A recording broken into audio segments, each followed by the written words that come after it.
This focaccia bread recipe is not only simple to make, but it is absolutely delicious. It is crispy on the outside and fluffy on the inside, and honestly, anybody can make it. I recommend weighing all of your ingredients out on a scale. I think that this makes a really big difference. Also, using instant yeast. Once you're done weighing out all of your ingredients, go ahead and mix the dry ingredients together and then add the water. Once you add the water, you're going to want to stir the dough until you form a rough dough ball. Next, you want to take your choice of olive oil and put it on the dough. This step is really important because you want to avoid sticking to the bowl as well as to the forks when we move on to the next step.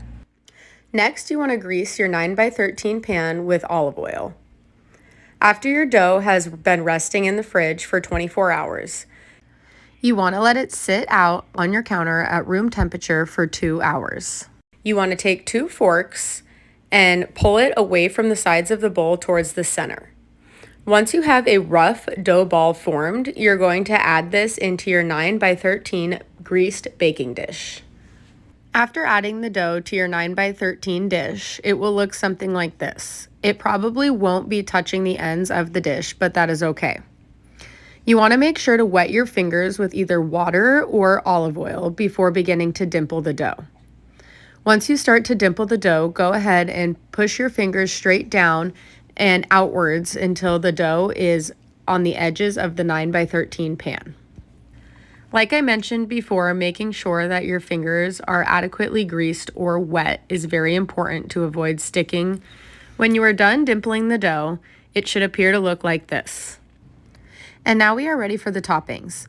I chose to use rosemary, garlic, and olive oil. However, you could use any toppings of your choice. Again, you want to make sure that you use enough olive oil to prevent the toppings from burning on the top of the bread. Mix your toppings with the olive oil in a bowl and then place on top of the dough and spread out evenly.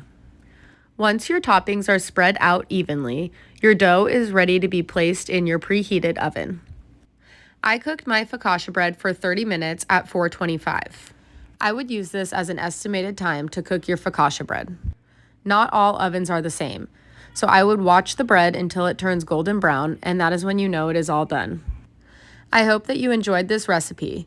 Make sure to subscribe for more content and fun recipes to come.